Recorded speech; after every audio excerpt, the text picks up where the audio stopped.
우리가 채택해야 되는 이제 첫 번째 과정은 아까 말씀드렸듯이 이제 GDP를 마치 하나의 생산되는 재화로 생각해 보자는 거죠. 물론 생각하기는 쉽지 않습니다만 마치 꼭 우리가 경제학 원론의 전반부에서 기업들의 생산 함수에 대해 이야기할 때 개별 기업들이 생산하는 어떤 재화와 서비스를 마치 꼭 GDP다라고 얘기하는 것과 같습니다. 그래서 총 생산 함수라고 하는 것은 국가 경제 전체가 활용하는 함수고요. 생산 함수고요. 생산되는 것을 우리가 GDP라고 해보자. GDP 2천조 단위를 생산하는 것이다. 이렇게 얘기할 수 있다는 것이죠. 자, 두 번째 가정은 바로 생산함수 자체에 대한 이야기인데 생산함수는 뭐 빗대에 제가 정의로 표시한 것과 같이 생산함수라고 하는 것은 그러니까 투입 요소와 다양한 인풋들, 투입 요소와 생산되는 것, GDP 사이의 관계를 그러니까 하나의 단순한 수식으로 표현하는 거라고 우리가 가정하도록 하겠습니다. 그래서 실제로 다양한 형태의 생산 요소, 인풋을 투입하게 되면 뭐몇 단위의 GDP를 우리가 생산해낸다. 뭐 몇백조 원의 GDP를 생산해낸다. 이런 이제 관계를 이야기할 수 있다는 것이죠. 생산함수라고 하는 것은 바로 GDP와 한 국가의 GDP와 생산 요소 사이의 관계를 보여주는 하나의 뭐 수학 공식이다. 여러분 생산함수 경제학 원론 전반부에서 보셨을 거라고 생각합니다. 간단한 수식으로 우리가 경제 전체의 GDP와 생산 요소 사이의 관계를 묘사할 수 있다. 이렇게 얘기를 하겠습니다. 그러니까 총생산 함수는 바로 생산 요소들, 우리가 노동과 자본만 보기로 했었는데요. 19장에서 노동과 자본으로만 이루어진 생산 요소들이 어떻게 결합을 해서 GDP가 되는지를 이제 간단하게 보여주는 것이고요. 그러니까 어떻게 조합이 되는가는 사실 관심이 없습니다. 그러니까 어떻게 조합이 돼서 GDP가 되는가를 간단하게 보여주는 게 생산함수인 것이죠. 그래서 생산함수를 이용하면 굳이 우리가 어떤 방식으로 조합이 되고 어떻게 되는지에 대한 구체적인 이야기를 사실은 이제 생략할 수 있다는 장점도 있습니다. 일종의 생산함수가 사실 블랙박스와 같은 역할을 하는 것이기도 하죠.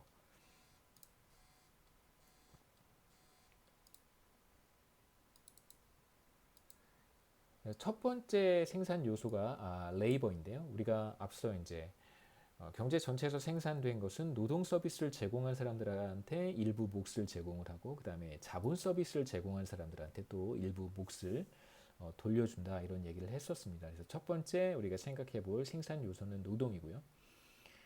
그래서 뭐 한 국가 경제 내에 노동을 공급하는 사람들의 숫자가 많으면 많아질수록 더 많이 생산해 낼 수 있다라고 하는 측면이 있고 하지만 이제 우리가 아까 휴먼 캐피탈에 대한 이야기를 할 때 다시 한번 확인했듯이 모든 사람들이 동일하지는 않습니다. 그러니까 어떤 사람들은 레이버의 퀄리티가 더 높은 사람도 있고 어떤 사람들은 레이버의 퀄리티가 낮은 사람도 있고요. 인적 자본을 더 많이 보유한 사람도 있고 어떤 사람은 인적 자본을 비교적 적게 보유한 사람도 있습니다. 그러니까 교육 수준이 높은 사람도 있고 낮은 사람도 있고요.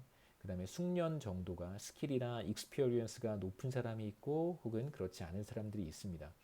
그렇기 때문에 우리가 노동의 문제를 고려할 때 이런 개별 노동자들의 어떤 퀄리티의 차이, 인적 자본의 차이를 이제 고려할 필요가 있고요. 그래서 단순히 노동을 공급하는 사람들의 단순 합계를 우리가 레이버라고 부르는 것은 사실 좋은 지표라고 볼 수는 없어요. 노동이라고 하는 지표를 우리가 측정해 보자라고 했을 때 그럼 고용으로 측정하면 어떻겠는가라고 했을 때 그다지 좋은 선택은 아니라는 거죠. 단순히 생산 활동에 참여한 사람들의 숫자를 가지고 노동이다라고 부르면 노동의 어떤 질적인 측면을 이제 퀄리티 사이드로 우리가 간과할 수 있는 문제가 있기 때문에 인적 자본을 적절히 반영할 필요가 있어요. 그래서 레이버에 우리가 인적 자본을 반영을 하려고 합니다. 그래서 사실 우리가 초점을 맞추는 것은 효율 단위의 노동이다라고 이렇게 얘기를 하는데요. 보통 efficiency unit of labor라고 부르고요. 이것을 우리가 효율 단위 노동이라고 부릅니다.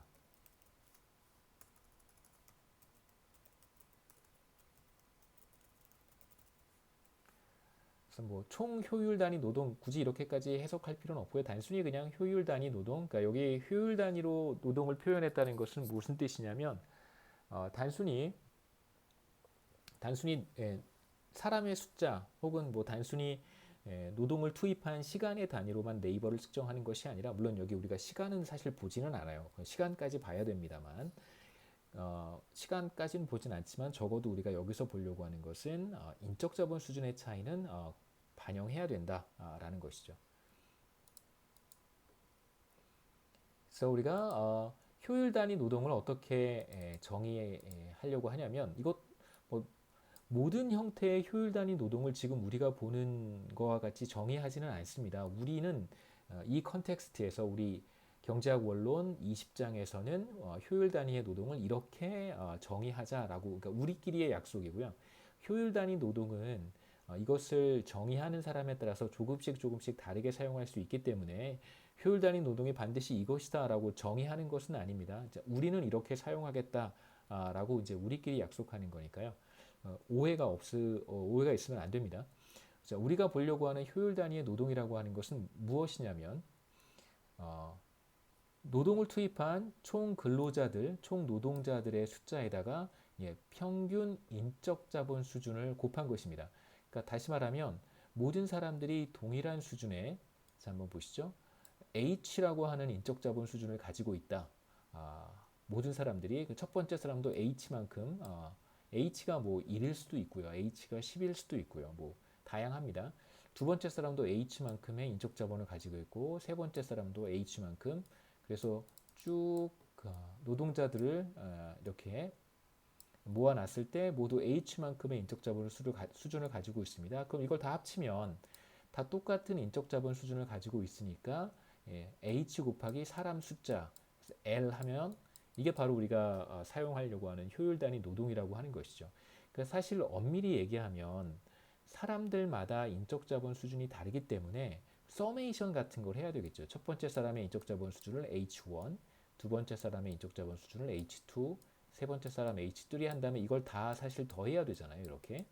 그래서 마지막 L번째 사람 인적 자본 수준까지 다 더하면 사실 이게 정확한 의미의 사람들 사이의 인적 자본 수준의 차이를 고려한 효율 단위 노동인데 이건 사실 우리가 측정할 수가 없어요. 왜 그러냐면 실제로 생산 활동에 종사하는 사람들, 그러니까 일을 한 사람들의 인적 자본 수준을 뭐 통계 당국이나 무슨 국가나 이런 데서 다 조사를 해서 인적 자본 수준을 우리가 다 측정할 수는 없습니다. 그래서 그것에 대한 어떤 프락시라고 대리 변수로 사용할 수 있는 것이 이제 일종의 대체죠. 대체할 수 있는 방법이 뭐냐면 우리가 실제 몇 명이 일을 했는지는 관찰할 수 있어요.